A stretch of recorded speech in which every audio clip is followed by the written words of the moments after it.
ഇത് മാസ് മോട്ടോഴ്സിൽ നിന്നാണ്. നമ്മുടെ Honda Activa 5G general service ആയിട്ട് ചെയ്യുന്ന വണ്ടിയാണ്. അപ്പോൾ അതിൻ്റെ എയർ ഫിൽട്ടർ, ക്ലച്ചിൻ്റെ ഭാഗമൊക്കെ നമ്മൾ ചെക്ക് ചെയ്യാനൊക്കെ അയച്ചിട്ടുണ്ട്. അതേപോലെ ബെൽറ്റിൻ്റെ കണ്ടീഷൻ നോക്കാനായിട്ട് brake liner, front bush. General service എന്ന് പറഞ്ഞാൽ കോമൺ ആയിട്ട് നമ്മൾ എല്ലാ ഭാഗങ്ങളും ചെക്ക് ചെയ്യും. അതേപോലെ തന്നെ നമ്മളിപ്പോൾ ഈ അഴിക്കുന്ന ഭാഗങ്ങളിലുള്ള പാർട്സുകൾ എന്തെങ്കിലും മാറ്റ കാര്യങ്ങൾ ചെയ്യേണ്ടി വന്നാൽ നമുക്ക് അതിന് അഡീഷണൽ ലേബർ കാര്യങ്ങളൊന്നും വരില്ല. അഡീഷണലായിട്ട് എന്തെങ്കിലുമൊക്കെ ചെയ്യേണ്ടി വന്നാൽ മാത്രമാണ് എക്സ്ട്രാ നമുക്ക് സർവീസ് ചാർജും കാര്യങ്ങളൊക്കെ വരുള്ളൂ. ഇതിപ്പോൾ ജനറൽ സർവീസിൽ തന്നെ വണ്ടിയുടെ ഏകദേശം എല്ലാ ഭാഗങ്ങളും തന്നെ നമ്മൾ ചെക്ക് ചെയ്ത് പോകുന്നുണ്ട്. അപ്പോൾ അതിൻ്റെ ബാക്ക് ബ്രേക്കിൻ്റെ ഭാഗമൊക്കെ നമ്മൾ ചെക്ക് ചെയ്യാനായിട്ട് അയച്ചാണ്. ബാക്ക് ബ്രേക്കിൻ്റെ ലൈനറൊക്കെ നമ്മളൊന്ന് ചെക്ക് ചെയ്യാനായിട്ട് അയച്ച്. അപ്പോൾ നമുക്ക് ഇതിപ്പോൾ കിടക്കുന്നത് കമ്പനി ലൈനറാണ്, ഹോണ്ടയുടെ ഒറിജിനൽ ലൈനർ തന്നെ കിടക്കുന്നത്.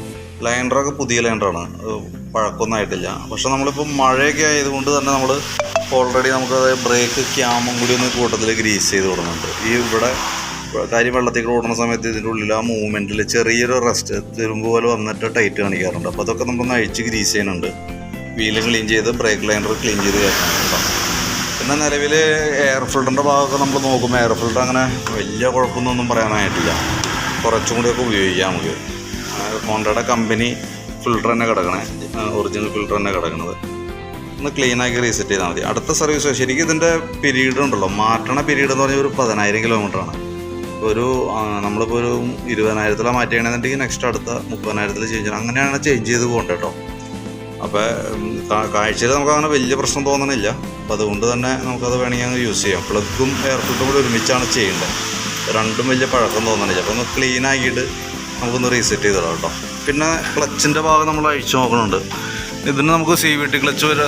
സ്കൂട്ടർ മോഡൽ വണ്ടികൾക്ക് CVT ക്ലച്ചാണ് യൂസ് ചെയ്യണത്. അപ്പോൾ നമ്മൾ ഇതിൻ്റെ ഭാഗം നമ്മൾ ചെക്ക് ചെയ്യുന്ന സമയത്ത് ഓയിൽ ലീക്കോ കാര്യങ്ങളൊന്നും നിലവിൽ വേറെ പ്രശ്നങ്ങളൊന്നുമില്ല. അതൊരു ഡ്രൈ ടൈപ്പ് ആയതുകൊണ്ട് തന്നെ ഈ സൈഡിൽ ഓയിൽ കാര്യങ്ങളൊന്നും വരാൻ പാടില്ല. അപ്പോൾ ഇത് ക്രാങ്ക് ഷാഫ്റ്റിൻ്റെ ഓയിൽ സീലാണ്, നിലവിൽ ലീക്കൊന്നുമില്ല. ഇത് ക്ലച്ച് ഷാഫ്റ്റിൻ്റെ ആയാലും വേറെ ലീക്കേജോ കാര്യങ്ങളൊന്നുമില്ല. പിന്നെ നമുക്ക് അതിൻ്റെ വേരിയേറ്റർ ബോഡി, റോളർ, പിന്നെ വെയിറ്റ് സെറ്റ് കാര്യങ്ങളൊക്കെ നിലവിലിപ്പോൾ നമുക്കിപ്പോൾ ശരിക്കും 32,000 കിലോമീറ്റർ വണ്ടി ഓടിയിട്ടുണ്ട്. 31,900 ഇഷ്ടം ആയിട്ടുണ്ട് വണ്ടി. അത് വെച്ച് നോക്കുമ്പോൾ ഇത് വലിയ തേമാനൊന്നും പറയാനില്ല കേട്ടോ. നോർമൽ സാധാരണ രീതിയിലുള്ള തേമാനൊക്കെ ഉള്ളൂ. ബെൻഡെക്സ് യൂണിറ്റ് ആയാലും വർക്കിംഗ് ഓക്കെയാണ്. പിന്നെ അതിൻ്റെ CVT ക്ലച്ചിൻ്റെ മെയിനായിട്ടൊരു കൂടുതൽ മൂവിങ് പാർട്സ് വന്നൊരു യൂണിറ്റാണത്. ക്ലച്ച് സെറ്റ്, വെയിറ്റ് സെറ്റും കാര്യങ്ങളും, റോളർ, പിന്നെ അതൊക്കെ വന്ന യൂണിറ്റാണ്. ഇത് നമ്മൾ ഓരോ സർവീസിലും നമ്മൾ അഴിച്ച് ചെക്ക് ചെയ്യും. ആവശ്യമാണെങ്കിൽ നമ്മളതൊന്ന് അഴിച്ച് ഗ്രീസ് ചെയ്യണം. അപ്പോൾ ഇത് നമുക്ക് അഴിച്ച് ഗ്രീസ് ചെയ്യേണ്ട ഒരു സിറ്റുവേഷൻ ആയിട്ടുണ്ട്. കാരണം ആ ചുമന്ന കളറിൽ കാണുന്നത് തുരുമ്പിൻ്റെ ഒരു അംശമാണ്, തുരുമ്പാണ് കാണുന്നത്. അപ്പോൾ അത് നമ്മൾ നോക്കുന്ന സമയത്ത് വർക്കിംഗ് ഒക്കെ ഓക്കെയാണ്. പക്ഷെ എന്നാൽ പോലും ഈ തുരുമ്പിൻ്റെ പ്രസൻസ് ഉള്ളത് കൊണ്ടാണ് നമ്മളതൊന്ന് അഴിച്ച് ഗ്രീസ് ചെയ്തിടുന്നുണ്ട്.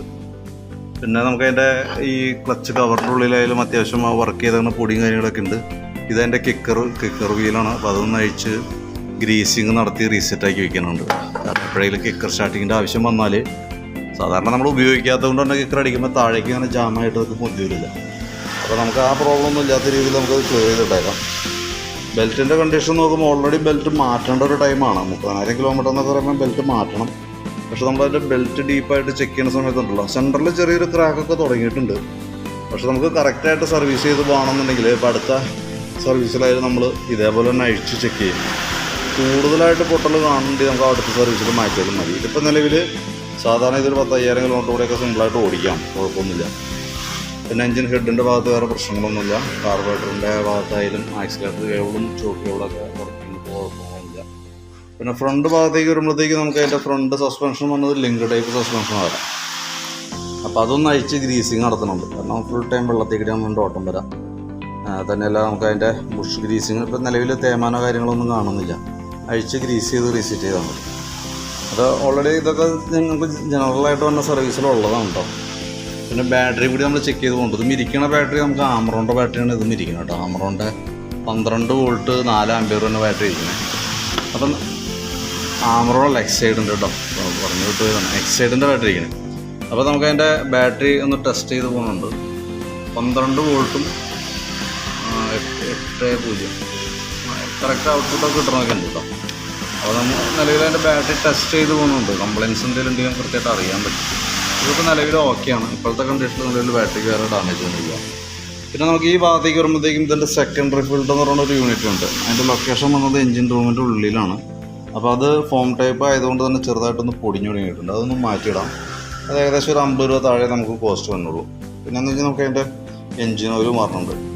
ഇത്രയും കേസാണ് മെയിനായിട്ടുള്ളത്. പിന്നെ വണ്ടി ഒരു സൗണ്ട് വേരിയേഷൻ്റെ കേസ് പറഞ്ഞിരുന്നു. ആ ക്ലച്ചിനകത്ത് പൊടി വന്ന ഒരു വൈബ്രേഷൻ വണ്ടി എടുക്കുമ്പോഴുള്ളൊരു സൗണ്ട് അല്ലാതെ കൊണ്ട് നമ്മൾ ടെസ്റ്റ് ഡ്രൈവ് എടുത്ത് നോക്കുന്ന സമയത്തായാലും വേറൊരു കംപ്ലയിൻ്റ് എന്ന് പറയാവുന്ന ഒരു സൗണ്ട് വേരിയേഷൻ ഒന്നും ഉണ്ടായില്ല. പിന്നെ ബാക്കിലത്തെ നമ്പർ പ്ലേറ്റ് കിടന്ന് ചെറിയ ചെറുക്കിയും കാണിക്കുന്നുണ്ട്.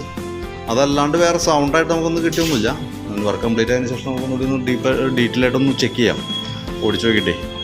അപ്പോൾ ഞാൻ എൻ്റെ ഒരു എസ്റ്റിമേറ്റ് റെഡി ആക്കിയിട്ട് വാട്സാപ്പിലേക്ക് തരാം. ഓക്കെ.